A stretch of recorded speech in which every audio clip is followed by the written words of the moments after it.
ማንን ነው መውቀስ የምትችሉት ካላችሁኝ ማንንም መውቀስ አትችሉም። ራሳችሁን እንኳን መውቀስ አትችሉም። ብዙ ነገሮች አስተዋጽኦ ነበራቸው። ሙሉ ለሙሉ ግን እናንተን ይሰራ ምንም ነገር በዚህ ምድር ላይ የለም። ልጆች ሲበላሹ በማን ምክንያት ነው የተበላሸው? እኔ ጥሩ አድርጌ ስላላሳደግኩት ነው ብለው ራሳቸውን የሚወቅሱ ብዙ አሳዳጊዎች ደግሞ አሉ። እንዳታድጉ ከፍ እንዳትሉ የሚይዛችሁ ብዙ ምክንያቶች አሉ። በጎ ነገር ላይ ብቻ ተኩሩ እያልኩኝ አይደለም። ብዙ ምክንያቶች እንዳሉ ይገባኛል። ግን ያን ምክንያት ወደፊት እንዳትሄዱ አስራው የሚይዛችሁ ከሆነ ምን እየሆነባችሁ ነው? ሰበብ እየሆነባችሁ። ለዚህ ነው ሰዎች ለመውደቅ ምክንያት አላቸው፣ ከፍ ለማለት ምክንያት አላቸው። የትኛው ምክንያት ነው በደንብ የምናየው የሚለው ነገር ማተር ያደርጋል። ከዚህ የተሻለ ህይወት ይገባኛል፣ ለኔ ህይወት አይገባኝም። ማማረር ማለት ባይዘው ይስሉ ለኔ ከዚህ የተሻለ ህይወት ይገባኛል። እኔ ያወራ ያለሁት ጊዜ ችግራችሁን አይፈታም። ጊዜ ችግራችሁን እንድትለምዱት ነው የሚያደርጋችሁ በጊዜ ሂደት ውስጥ። ሁለተኛ የምንጠብቀው ነገር እድል ነው። እድል እንጠብቃለን። የሆነ ተአምር ተፈጥሮ ለውጦች እንዲመጡ እንጠብቃለን። ማንም ሰው የሚያየው እውነቱን ሳይሆን ማየት የሚፈልገው ነው። ፈጣሪ እየጠየቀን ያለ ምን ባረግልህ ነው የረዳውህ የሚመስልህ? ምን ባረግልህ ነው የረዳውህ የሚመስልህ?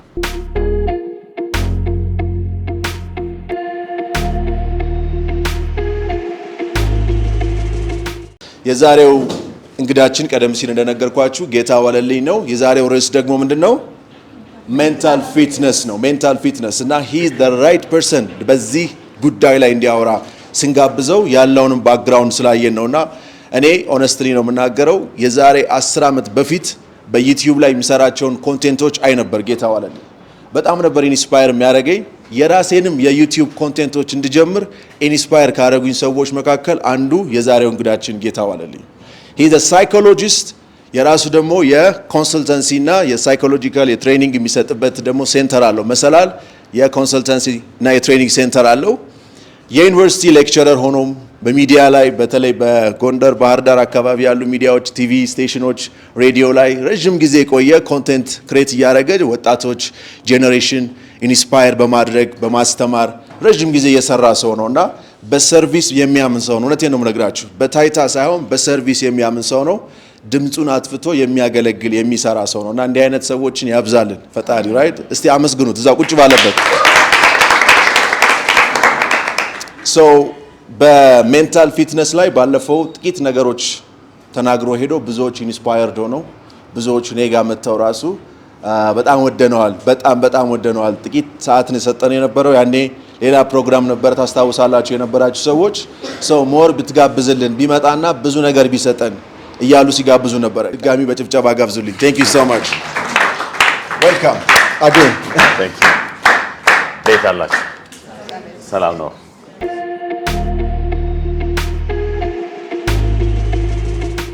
ማንንም መውቀስ አንችልም በእኛ ህይወት። የሚገርመው ፓርት ሎጂካሊ ስታስቡት የስ ነገሮች አስተዋጽኦ ነበራቸው። ቤተሰብ አስተዋጽኦ ነበረው፣ ማህበረሰብ አስተዋጽኦ ነበረው፣ ሃይማኖት አስተዋጽኦ ነበረው። አስተዋጽኦ ነበረው ማለት ግን እኔን ብቻዬን ሰርቶኛል ማለት አይደለም። የሚገርመው ፓርት እናንተም ለእናንተ ህይወት ምን ነበራችሁ? አስተዋጽኦ ነበራችሁ። ህፃናትን ገና እንደተወለዱ የተለያዩ ህፃናት ናቸው። አንዱ አልቃሻ ልጅ ነው፣ አንዱ ዝምተኛ ልጅ ነው። ምን ማለት ነው? ለስሜት ያላቸው ምላሽ ይለያያል። ስለዚህ መጀመሪያውኑ ሲወለዱ ጀምሮ ጸባያቸው ምን ያደርጋል? ይለያያል። ስለዚህ እናንተ ራሱ ይዛችሁት የምትወለዱት ጸባይ ምን ነበረው ማለት ነው? ኢምፓክት ነበረው። ማንን ነው መውቀስ የምትችሉት ካላችሁኝ ማንንም መውቀስ አትችሉም። ራሳችሁን እንኳን መውቀስ አትችሉም። ለምን? እናንተ ብቻ ራሳችሁን ጨፍልቃችሁ አልሰራችሁትም። የብዙ ነገሮች ውጤት ናችሁ። ስለዚህ ከመውቀስ ይልቅ ምን እንድታስቀድሙ ነው የሚፈልገው? ራሳችሁን እንድትረዱት፣ ሁኔታችሁን እንድትረዱት ነው የሚያስፈልገው። የጥፋቶች ጠፍተዋል። ባይዘው አንዳንዱ ጥፋት ያጠፋችሁት እናንተ ብቻ ሳትሆኑ የብዙ ነገሮች ውጤት ስለሆነ ለዛ ነው በጣም ከባድ ወቀሳ ውስጥ ያሉ ሰዎች እንደዚህ ማድረግ አልነበረብኝ፣ ልጆቼ እንደዚህ ማሳደግ አልነበረብኝ፣ ህይወት እንደዚህ መሆን አልነበረባትም ያሉ የሚወቅሱ ሰዎች ስህተት ውስጥ የሚሆኑት። ምክንያቱም አንድ ነገር ብቻ ህይወታችንን አልሰራም። ስለዚህ ያን ነገር ብቻ ተወቃሽ የሚሆንበት ምክንያት የለም። ብዙ ነገሮች አስተዋጽኦ ነበራቸው። ሙሉ ለሙሉ ግን እናንተን ይሰራ ምንም ነገር በዚህ ምድር ላይ የለም። በጣም ቤተሰቦች በጣም የሚሳሳቱት አንድ ትልቅ ነገር ልንገራችሁ። እናቶች በተለይ ልጄ እኔ ከሌለው ልትኖር አትችልም፣ ለልጆቼ እኔ ያለዋቸው የሚለው አስተሳሰብ በራሱ ምንድነው በጣም አደገኛ ነው። እኔ ያው ብዙ ጊዜ ስለማማክር ልንገራቸው። በጣም ከባድ ነገር ልንገራችሁ የሚያስደነግጥ ነገር አንድ ሴት ባሏ በጣም አቢዝ ያደርጋታል ከባሏ ጋር ደስተኛ አይደለችም ለልጆቼ ያለውላቸው ማን ብቻ ነኝ እኔ ብቻ ነኝ ዘመድ የላቸውም ወገን የላቸውም ማንንም የላቸው አባታቸው እንኳን ስለነሱ ግድ የለውም እኔ ብቻ ነኝ ያለሁት እኔ ደግሞ በህይወቴ ደስተኛ አይደለሁም ጌታ ስለዚህ ምን ማድረግ አለብኝ እኔ ራሴ እያወራችሁ ያለው ዝም ብሎ ታሪክ እንዳይመስላችሁ እውነተኛ ነገር ነው ማወራችሁ እኔ ራሴን ማጥፋት አለብኝ ኑሮዬ አልወደውም ግን አለች እኔ ራሴን ሳጠፋ ልጆቼም ሰው ስለማይኖራቸው እነሱም አብረው ምን ማድረግ አለባቸው መሞት አለባቸው ያ እኔም መሞት ከሆነ ማንንም ሰው ስለማይኖራቸው እነሱ ምን ማድረግ አለባቸው አብረው ለስቃይቶቻቸው ከመሞት ይዣቸው በሞት ይሻላል ማለት አስተሳሰቡ የት ጫፍ ድረስ ሊሄድ እንደሚችል እንድታዩት ዝም ብሎ ወሬ አይደለም የምናወራው ነገር ሆነስሊ ሌላን ሰው አብዛኛው ሰው ቤተሰቡን ይወቅሳል አብዛኛው ሰው እናትና አባቱን የማይወቅስ ሰው የለም አሳዳጊዎችም ደግሞ ልጆቻቸውን እነሱ ብቻ ጨፍልቀው እንደሚሰሩ የሚያስቡ አሳዳጊዎች አሉ አሳዳጊዎች ደግሞ ራሳቸውን በጣም የሚወቅሱ አሳዳጊዎች አሉ ልጆች ሲበላሹ በማን ምክንያት ነው የተበላሸው እኔ ጥሩ አድርጌ ስላላሳደግኩት ነው ብለው ራሳቸውን የሚወቅሱ ብዙ አሳዳጊዎች ደግሞ አሉ ግን እርግጠኛው ነኝ የምነግራችሁ ማንንም ሰው ማንንም በሙላት ሊሰራ አይችልም እንደዛ ከሆነ እኮ እኔ እንደፈለኩ አድርጌ ልጄን ምን ማድረግ እችላለሁ ማለት ነው መስራት እችላለሁ አንድ ሳይኮሎጂስት ነበረ የምትፈልጉትን ሰው ስጡኝ አንዱን ሌባ አደርገዋለሁ አንዱን ፕሮፌሰር አደርገዋለሁ የሚል እንደዛ ማድረግ አንችልም ሰዎችን ለምን የራሳቸው ፍላጎት የራሳቸው ውሳኔ አለ አንድ ሁለተኛ እኛ ብቻ አይደለም በእነሱ ላይ ተጽዕኖ ያለን ምን አለ ሃይማኖት አለ ማህበረሰብ አለ ትምህርት ቤት አለ ጓደኛ አለ መጥፎ ያረጋግን አሳድገ ነው ልጁ ጥሩ ጓደኞች አግኝቶ ህይወቱ ሊስተካከል ይችላል መጥፎ አርገን አሳድገን ጥሩ የሚባል አስተዳደግ አሳድገን ነው ደግሞ ልጆቻችንን አፈቀርኩ በሚል ሰበብ ህይወቱ ምን ሊያደርግ ይችላል ሊበላሽ ይችላል ያው አፈቀርኩ በሚል ሰበብ ያልኩት ፍቅር ህይወትን ስለማያበላሽ አብዛኞቻችን ያፈቀረን መስሎን ስላላፈቀረን ኤኒዌይስ ስለ ፍቅር ደግሞ ከገባው አስቸጋሪ ነው ምክንያቱም ሰው ሁሉ ኖት መያዝ ጀመረ አይ ፍቅር ምናምን ሲባል አስቸጋሪ ሁለተኛ ሰበብ እነዚህ ነገሮች ከኃላፊነት እንድንሸሽ አምሯችን ባግባው እንዳንጠቀም የሚያደርጉ ነገሮች አንደኛው ወቀሳ ሁለተኛ ሰበብ ማለት ደግሞ አሳማኝ ምክንያት አለኝ ለምንድነው የራሳችሁን ቢዝነስ ማትከፍቱት ለምንድነው ማትሰሩት ለምንድነው ትምህርት ላይ ውጤታማ ማትሆኑት ሁሌም ምን አለን ምክንያት አለን አንድ ጥሩ ኒውስ ልንገራችሁ ምክንያት የሌለው ሰው የለም ለመውደቅ ምክንያት የሌለው ሰው የለም ከፍ ለማለት ምክንያት የሌለው ሰው የለም የትኛው ነው ምክንያታችሁ ነው ጥያቄ ለመውደቅ በጣም ብዙ ምክንያት አለኝ እኔ እንደዚህ አድርጌ ብዬ ልዘረዝር የምችለው በጣም ብዙ ምክንያት አለኝ ለመውደቅ ብዙ ምክንያት አለኝም ከፍ ለማለትም ብዙ ምክንያት አለኝ ሰበብ ችግሩ ምን መሰላችሁ ሰበብ ለሚደረድረው ሰው አሳማኝ ነው ሁሌ እንደ ሙዚቃ ነው የምንሰማው ሰበብ አንድ ችግር አለው ብዙ ምክንያቶች አሉ ለመውደቃችን አዎ ልክ ነው እኮ ግን ችግሩ ምን መሰላችሁ ምክንያታችሁ ኃላፊነት እንዳትወስዱና ወደፊት እንዳትሄዱ ያረጋችሁ ከሆነ ምን ሆኗል ማለት ነው ሰበብ ሆኗል ሰበብ ማለት ያላችሁ ምክንያት ኃላፊነት እንዳትወስዱና ወደፊት እንዳትራመዱ የሚያስራችሁ ከሆነ ምን እየሆነ ነው ሰበብ እየሆነ ጌታ ኢትዮጵያ ውስጥ እኮ ንግድ ብትጀምር ግብሩ ንግድ ፍቃድ ማውጣቱ ያለው ሐሰል እኮ ምናምን ልክ ነው ምክንያቱ ምንድነው አሳማኝ ነው ግን ችግሩ ምንድነው ምክንያቱ ወደፊት እንዳትራመዱ የያዛችሁ ከሆነ ምን እየሆነባችሁ ነው ሰበብ እየሆነባችሁ በጣም ብዙ ምክንያቶች አሉ ባይዘው አምናት ሴይንግ እኔ አሁን በጣም ችግሩ ምን መሰላችሁ አምናት ላይክ ሞቲቬሽናል ትሬኒንግ ምናምን አይደለም እየሰጧችሁ ያለው ሳይኮሎጂካሊ ያለውን እውነታ ለማስቀመጥ እየሞከርኩ ነው ብዙ ምክንያቶች አሉ ምንም ወደዚህ ሳናደርገው ወደዛ ሳናደርገው ምናምን ብዙ ምክንያቶች አሉ እንዳታድጉ ከፍ እንዳትሉ የሚይዛችሁ ብዙ ምክንያቶች አሉ በጎ ነገር ላይ ብቻ ተኩሩ እያልኩኝ አይደለም ብዙ ምክንያቶች እንዳሉ ይገባኛል ግን ያን ምክንያት ወደፊት እንዳትሄዱ አስራው የሚይዛችሁ ከሆነ ምን እየሆነባችሁ ነው ሰበብ እየሆነባችሁ ሰበብ እንዳይሆንብን ምን ማድረግ አለብን ከፍ እንድንል ደግሞ ብዙ ምክንያቶች አሉን በጣም ብዙ ምክንያቶች አሉን እንድንጠቀማቸው የምንችላቸው ደግሞ ብዙ ምክንያቶች አሉ ለዚህ ነው ሰዎች ለመውደቅ ምክንያት አላቸው ከፍ ለማለት ምክንያት አላቸው የትኛው ምክንያት ነው በደንብ የምናየው የሚለው ነገር ማተር ያደርጋል አላችሁ እሺ good ሶስተኛ ማማረር ከዚህ የተሻለ መሆን ነበረበት ማማረር ለኔ ይሄ አይገባኝም ከዚህ የተሻለ መሆን ነበረበት ይሄን አርጋለሁ ለኔ ከዚህ የተሻለ ሊሆን ይገባ ነበር አንድ ሴት በቅርቡ ምን ብላኛለች መሰላችሁ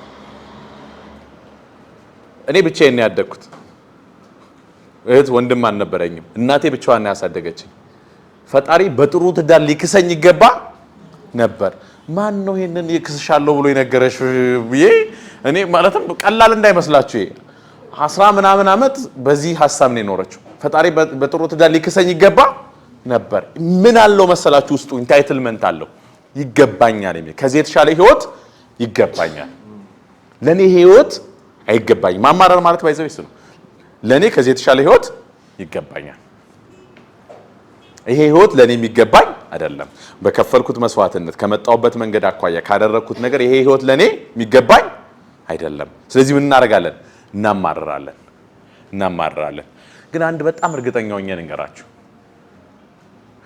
በተለይ ደግሞ ምናማረረው ምን መሰላችሁ ይሄን ትምህርት ባልማር ኑሮ የሚል ሰው አለ እሷን ባላገባት የሚል ሰው አለ ልጅ ባልወልድ የሚል ሰው አለ honestly ልጅ ባልወልድ የተሻለ ህይወት ይኖረኝ ነበር ልጅ መውለዴ ነው የጎዳኝ የሚሉ ሰዎች አሉ እሷን ባላገባ ስኖር ህይወቴ እንዴት ሰላም ነበርውና የሚሉ ሰዎች አሉ አንዳንዴ እኔም ሸነጥ ሲያደርገኝ ሳይኮሎጂ ባልማር እኮ ኢኮኖሚክስ ተምሬ ቢሆን አምልላል ብዙ ምንላቸው ነገሮች የሉ ያንን ውሳኔ ባልወስን ኑሮ ህይወቴ ምን ያደርግ ነበር አሁን የተለየና የተሻለ ይሆን ነበር እንደዚህ አይነት ቤተሰብ ውስጥ ባላድግ ኑሮ ህይወቴ የተሻለ ይሆን ነበር ባይዘው የተፋታ ቤተሰብ ውስጥ ባላድግ ኑሮ ምን ሆነ ነበር ጥሩ ትዳር የሚኖረው ሰው ሆን ነበር በጣም ብዙ ምናስቀምጣቸው ነገሮች አሉ እስኪ ንገሩኝ እስኪ አንዳንዶች ንገሩኝ ከዚህ የተሻለ ህይወት ይኖረኝ ነበር ብላችሁ አታውቁ እስኪ ንገሩኝ አንዳንዱ ነገር በህይወት ያነ መጥፎ ጓደኛ ባይገጥመኝ ኑሮ የተሻለ ህይወት ይኖረኝ ነበር ትንሽ ችኩል ሰው ባልሆን ኑሮ የተሻለ ህይወት ይኖረኝ ነበር እዚህ ሀገር እንደ አሜሪካ ዝም ብዬ እኮ እንጨቱኝ በወለድ ምናምን የሚል ሰው አለ እዚህ ሀገር ባልወለድ የተሻለ ህይወት ይኖረኝ ነበር እዛች ከተማ ደግሞ አንድ ምን ጠላት ከተማ አለች እዛች ከተማ ባልወለድ ነው የተሻለ ኑሮ ይኖረኝ ነበር እንዴት ነው የተሻለ ኑሮ የሚኖር ነበር ምን ቢሆን ነበር ችኩል ባልሆን የተሻለ ህይወት ይኖረኝ ነበር አንድ እርግጠኛው ልንገራችሁ ያጠራነው ነገር በሙሉ ባይኖር ኑሮ የተለየ ህይወት ይኖረን ነበር ግን የተሻለ ለመሆኑ ማረጋገጫ የሚሰጠን ሰው የለም that was the problem የተለየ ህይወት ይኖራችሁ ነበር ለምሳሌ ሳይኮሎጂ ባልማር ኢኮኖሚክስ በማር የተለየ ህይወት ይኖረኝ ነበር አሁን ከምኖረው ህይወት ግን የተሻለ ለመሆኑ ማረጋገጫ የሚሰጠኝ ሰው የለም ለምን ልሞት ሁሉ የምችልበት ሁኔታ ይኖራል የተሻለ የሚለውን ተውት የባሰም ሊሆን ይችል ነበር በጣም አስቸጋሪ ነው ባይዘው ስለዚህ የተሻለ ሊሆን ይችል ነበር ሳይሆን የተለየ እንደሚሆን እርግጠኛ ነኝ ባይዘው በዛ ቤተሰብ ውስጥ ባላድግ የተለየ ህይወት ይኖረኝ ነበር የተሻለ ለመሆኑ ግን ማረጋገጫ የለኝም ስለዚህ ምን ይሻላል በጣም ባይዘው አሮን ነው አንዳንዴ ሳወራው ዝም ብሎ ሐሳብ እንዳይመስል ህይወት ነው ይሄ በደንብ እንድትሰሙኝ ይፈልጋሉ ምክንያቱም በእርግጠኝነት ነው የምንናገረው አብዛኞቻችን እንደዚህ ባይሆን ኑሮ የተሻለ ህይወት ይኖረኝ ነበር የምንለው በጣም ብዙ ነገር አለን ሀብታም ቤተሰብ ብወለድ እንደዚህ አይነት ስኪል ቢኖረኝ እንደዚህ በሆን ኑሮ የተሻለ ህይወት ኖር ነበር በእርግጠኝነት ከሰው ጋር ተግባቢ በሆን ኑሮ እንደው ጥቅሜን ማስቀድም ሰው በሆን ኑሮ በጣም ብዙ ኑሮ አለን የተሻለ ህይወት ምን ኖረኝ ነበር ብለን የምናስበው ሆነስቱኝ ልንገራችሁ የተሻለ ህይወት እንደሚኖራችሁ ማረጋገጫ የሚሰጣችሁ ሰው የለም የተለየ ህይወት እንደሚኖራችሁ ግን እርግጠኛ ነን የተለየ ህይወት እንደሚኖራችሁ እርግጠኛ ነን እናትና አባቴ ባይፋቱ አባቴ ባይሞት ኑሮ በጣም አባቴ ባይሞት ኑሮ ብሎ በጣም ህይወታቸውን ያሰሩ ሰዎች በጣም ብዙ ገጥሞኝ ስለሚያውቁ አባቴ ብቻ ነበር የሚወደኝ አባቴ ባይሞት ኖሮ እኔ እንደዚህ ለመሆኔ የአባቴ ሞት ነው እንደዚህ ያደረገኝ። አባቴ ቢኖር ኖሮ በህይወት የተሻለ ህይወት ኖር ነበር። ባይዘው ግን እርግጠኛ የምንሆነው የተለየ ህይወት እንደምንኖር እንጂ የተሻለ ህይወት እንደምንኖር እርግጠኛ ልንሆን አንችልም። ምንድነው የተሻለ የሚሆነው ካላችሁኝ ያላችሁበትን ነገር መቀበልና መውደድ መቻል፣ መጠቀም መቻል። ቢኮዝ ማማረር ችግሩ ሁሌም ነገሮች የተሻሉ መሆን ነበረባቸው እያልን ነው የምንኖረው። እንዴት የተሻለ ላርጋቸው ወደሚል አስተሳሰብ መምጣት አለብን። ከዚህ የተሻለ ህይወት ይገባኝ ነበር ሳይሆን እንዴት የተሻለ ህይወት ውስጥ ልግባ። ማማረር ችግሩ እሱ ነው። yes አራተኛ በዚህ እንዳልዘገኝ ነው። በጣም ብዙ ሐሳብ ነው ያስኩት። ቶሎ ኖት ካልወሰዳችሁ አስቸጋሪ ነው። ቶሎ ነው ማወራው መሰለኝ። አራተኛ መጠበቅ። የምንጠብቀው ነገር አለ። እድልን እንጠብቃለን፣ ጊዜን እንጠብቃለን፣ ፈጣሪን እንጠብቃለን።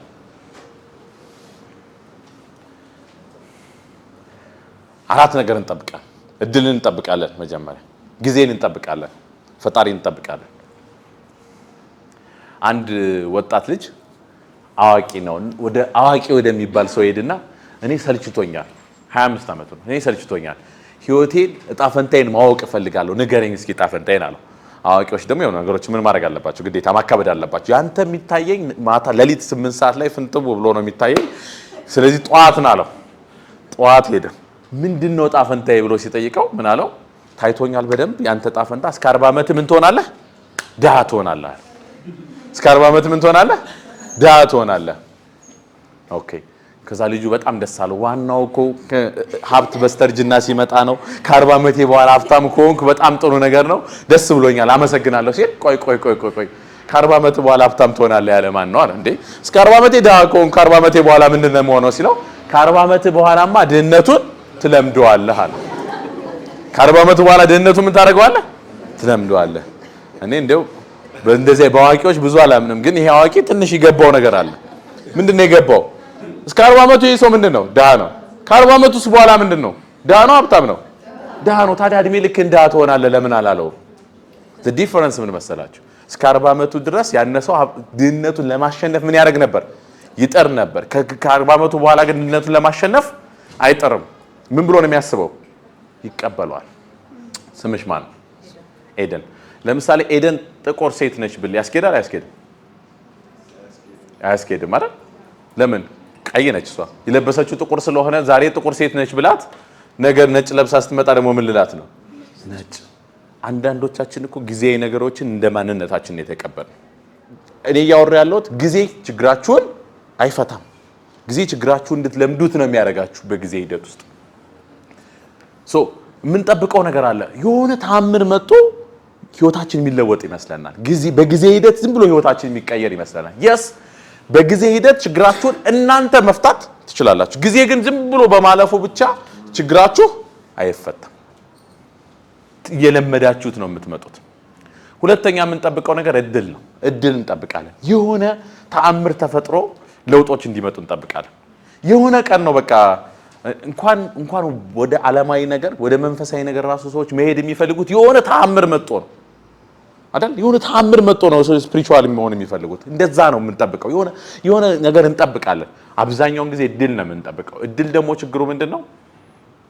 ካልተዘጋጃችሁበት በየቀኑ ብዙ እድሎች ይመጣሉ። ብዙ እድሎች ምን ያደርጋችኋል? ያልፋችኋል።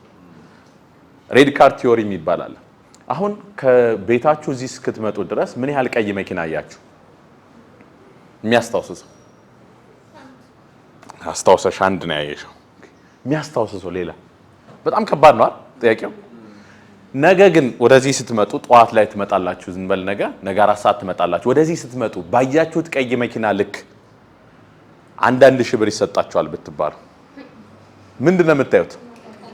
ሀገሩ ሙሉ እንደዚህ ቀይ መኪና ነው። እኔ ደስ ሲል ነው የምትሉት። እንዴ እስከ ዛሬ እንዴት ነው ቀይ መኪና ያላየሁት ነው የምትሉት። ሙሉ ሀገሩ ምንድን ነው የሚሆነው? ቀይ። ለምን? ስትዘጋጁ ነገሮችን ማየት ትጀምራላችሁ። በጣም እዚህ ምድር ላይ እውነቱ ሴሌክቲቭ አቴንሽን የሚባል ቴስት አለ። ሌላ ጊዜ በቪዲዮ አሳያቸዋለሁ። ሴሌክቲቭ አቴንሽን ቴስት ገብታችሁ እዩት። ማንም ሰው የሚያየው እውነቱን ሳይሆን ማየት የሚፈልገው ነው። እና ምንድነው ሴሌክቲቭ አቴንሽን ቴስት የሚያደርገው? ቴስቱ ሪሰርች ነው የተሰራው። ሰዎች ነጭ ቲሸርት የለበሱ ሰዎች አሉ፣ ጥቁር ቲሸርት የለበሱ ሰዎች አሉ።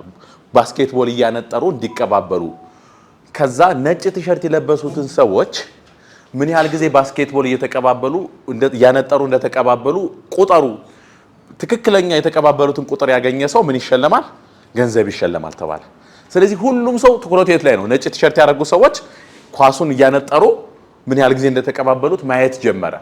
ከዛ ቪዲዮ ያዩ በቪዲዮ 15ኛው 20 ሰከንድ ላይ አንድ የጉሬላ ልብስ የለበሰ አሻንጉሊት ለብሶ ይገባና ቪዲዮ ላይ እንደዚህ ብሎ ይወጣል 5 ሰከንድ። ከዛስ ይሄንን ጉሬላውን ምን ያህል ሰዎች አይተውታል ነው ጥያቄው። 65% የሚሆኑ ሰዎች ያንን ነገር አላዩትም። ከዛ ሁለተኛ ቪዲዮ ተከፍቶላቸው እዩት ሲባሉ ውሸት፣ ለኛ መጀመሪያ ያሳያችሁን ቪዲዮና ይሄኛው ቪዲዮ ምን ያደርጋል? ይለያያል። ለምን? ይሄንን የሚያክል ነገር እንዴት ሳናየው አለፈ? እንዴት ሳያዩት ያለፈ ይመስላችኋል? ትኩረታቸው በሙሉ ነጭ የለበሱት ሰዎች ኳስ ላይ የሚያደርጉትን መቀባበል ስለነበር ነው። ስለዚህ ሰዎች የሚያዩት ማየት የሚፈልጉትን ነው እንጂ እውነታውን አይደለም። ስለዚህ ሰዎች ታዲያ ምንድነው ማየት የሚፈልጉት የሚለውን ደግሞ እናያለን በደንብ። ምክንያቱም እውነትን አናየው፣ የምናየው እኛ የምንፈልገው በመነጽር ነው ዓለምን የምናየው። ዓለም ኢዝ ኢንፋይናይት። ሁሉንም ነገር ለማየት ደግሞ አቅሙ የለንም። ሁሉንም ነገር ለመስማት አቅሙ የለንም። መምረጥ አለብን። ሴሌክቲቭ አቴንሽን እንለዋለን። ለምሳሌ እዛ ጋር ያለው ሙዚቃ፣ እዛ ጋር ያለውን ጽሁፍ፣ ሁሉንም ነገር እያያችሁ እኔን መስማት ትችላላችሁ? አትችሉም። we have to select። እንዴት ነው የምንመርጠው የሚለውን ደግሞ እናያለን። ስለዚህ የመጨረሻው መጠበቅ ችግሩ ምንድነው? የሆነ ነገር ታምር እድል መጥቶ እስኪያስተካክለን የምንጠብቅ ከሆነ እድልን በመጠበቅ ብቻ ጊዜያችን እናደርጋለን እናሳልፋለን። አራቱም ነገሮች አንድ የሚያመሳስላቸው ነገር አለ። አራቱም ነገሮች ኃላፊነት ለመሸሽ ነው። ይሄ ሁሉ ጥረት ኃላፊነቱ የማን አይደለም ነው? የኔ አይደለም። ኃላፊነት ላለመውሰድ የሚደረግ ነው። መጠበቅ ውስጥ ፈጣሪን እንጠብቃለን። መርሳት የሌለብን ያው ባለፈው ስለተናገርኩት ነው። ድገሞ እስኪ ባለፈው የነበራችሁ እኔ የነበርኩ ቀን ትንሽ ሰዎች ናቸው። ስለዚህ ደቅመዋል። ፈጣሪን እንጠብቃለን። በተለይ ደግሞ ኢትዮጵያውያኖች ስንሆን ደግሞ በጣም ፈጣሪን እንጠብቃለን። እና ጎርፍ መጣ። ታስታውስ እንደሆነ ታሪኩን አይደል? ጎርፍ ሲመጣ ምን አለ አንድ ሰው፣ ፈጣሪ ስላለ ፈጣሪን ስለማምነው ከዚህ ጎርፍ እኔ አልወጣም፣ እናንተ ከፈለጋችሁ ሂዱ፣ ፈጣሪ እኔን ግን ምን ያደርገኛል? ያድነኛል አለ። ከዛ መኪና መጣለት ነው ውጣ፣ ውሃው እየሞላ ነው ውጣ ሲባል ምን አለ? አሁንም አይ እኔ በፈጣሪ አምናለሁ። ይሄ እምነት ይጎደለው ትውልድ ፈጣሪ ስላለ ፈጣሪ ምን ያደርገኛል? ያድነኛል። ሶስተኛ መርከብ መጣለት። አረ ውጣ እባክህ ውሃው እየሞላ ነው ሲባል አሁን ምን አለ? ይሄ እምነት ይጎደለው ትውልድ እንዴት በፈጣሪ አታምኑም? ፈጣሪ ስላለ ፈጣሪ ምን ያደርገኛል? ያድነኛል አለ። ከዛ ውሃው ሲሞላ ቤት ጣራ ላይ ሆነና አሁንም ሄሊኮፕተር ተላከለት። ናውጣ ሲባል ምን አለ? አሁንም እኔ በፈጣሪ ስለማምን አልወጣም አለ። መጨረሻ ላይ ውሃው ሞላና ሰጠመ። ከዛም የውሃ ስለነበር ፈጣሪ ተናዶ አናገረው። ምን ብሎ? ፈጣሪ እኔ እኮ ሙሉ ለሙሉ ምን አድርጌ ነበር? አምኜህ ነበር፣ ግን አንተ ተውከኝ አለው። ፈጣሪው ምን ብሎ መለሰለት? እግር ይሰጠው ሩጠ እንድትወጣ መኪና ይላኩልም፣ መርከብ ይላኩልም፣ ሄሊኮፕተር ይላኩልም እኔ ነኝ። ከዚህ በኋላ ያለችውን ፍሬዝ በደንብ ስሙኝ። ምን ባረግልህ ነው የረዳው የሚመስልህ? ምን ባረግልህ ነው የረዳው የሚመስልህ? አንዳንዶቻችን እኮ ጸሎታችን ሚሊዮነር መሆን ነው። እኛ ደግሞ መጀመር የምንፈልገው 999,999 ብር 1 ብር የጎደለው ሆነን ነው መጀመር የምንፈልገው። that's why እኮ ፈጣሪ እየጠየቀን ያለ ምን ባረግልህ ነው የረዳው የሚመስልህ? ምን ባረግልህ ነው የረዳው የሚመስልህ? አንዳንዶቻችን ፈጣሪ ራሱ አይሰማን ምናምን ብለን ጦርነት ውስጥ እንገባለን። ግን ፈጣሪ የሚጠይቀን ምንድነው? ምን ባረግልህ ነው የረዳው የሚመስልህ? አንዳንዴ እኮ ሰውየው ተናግሬዋለሁ። ይሄንን ጉቶ ይዞ ተረፈና ውሃ ጎርፍ እየወሰደው ፈጣሪው ያድነኝ ምናምን ብሎ ሲጮህ ፈጣሪ አድናለሁ ልጄ ጉቶውን ልቀቀው ሲለው አይ ፈጣሪ ጉቶውን እንዲያስኩት አድነኝ፣ ጉቶውን ሳለቀው አድነኝ። ሳንለቅሉ መዳን እምነታችን ኤንዌይስ ወደ ሃይማኖቱ አይደለም እኔ እየገባሁት። ግን አንዱ ትልቁ ችግር የምንጠብቀው ፈጣሪ ነው። ፈጣሪ ምን ቢያደርግላችሁ ነው የሚያድናችሁ የሚመስላችሁ የሚለው ጥያቄ ግን ሜጀር ይመስለኛል። ሶ እነዚህ ሁሉ ነገሮች ኃላፊነትን እየሸሸን እንድንኖር ያደርገናል ማለት ነው። ኃላፊነትን እንድንሸሽ ያደርገናል። yes so አሁን ሜንታል ፊትነስ ስንል የመጀመሪያው ሜንታል ፊትነስ የመጀመሪያው ነገር ኃላፊነትን መለማመድና ለመውሰድ መዘጋጀት ነው። ምክንያቱም ይሄ ሁሉ ጥረት ላለማሰብ ነው። ባይዘው ይሄ ሁሉ ማማረር፣ ይሄ ሁሉ ወቀሳ፣ ይሄ ሁሉ ሰበብ በደንብ ጥርት አድርጎ ላለማሰብ። በደንብ ማሰብ ስንጀምር ግን ኃላፊነትን እንዴት ልውሰድ? የመጀመሪያው ጥያቄያችን እሱ ነው። የኔ ኃላፊነት ምንድነው? ይሄን በማስተካከል ዙሪያ መውቀስ፣ ማማረር፣ ሰበብ መጠበቅ ኃላፊነት እንድንሸሽ ነው የሚያደርገን። ሶ አእምሯችንን ምን እናስተምረው? ኃላፊነትን መውሰድ። ለምሳሌ በኢትዮጵያ ፖለቲካ ጉዳይ ሀገሪቱን በተመለከተ የተለያየ ሰው የተለያየ ነገር ሊወቅስ ይችላል። ግን አሁንም ጥያቄው ምንድነው? እኔ ምን ማድረግ እችላለሁ? እኔ ምን ማድረግ እችላለሁ? እኔ ምን ማድረግ እችላለሁ? ሶ ኃላፊነትን መውሰድ ምን ያደርግን ነው ማለት ነው? እየተለማመድን ነው። ኃላፊነትን እንዴት ልውሰድ? በትንሹ መውሰድ መለማመድ። ሶ የመጀመሪያው ነገር ሜንታል ፊትነስ ከፈለጋችሁ ኃላፊነትን ለመሸከም ለመውሰድ በትንሹ ቢሆን ምን ማድረግ ያስፈልጋል? መዘጋጀት ያስፈልጋል። እኔ ምን ማድረግ እችላለሁ ወደሚለው ነገር መምጣት እንችላለን። ስለዚህ አንድ ነገር እንበል እስኪ። እኔ ስሻሻል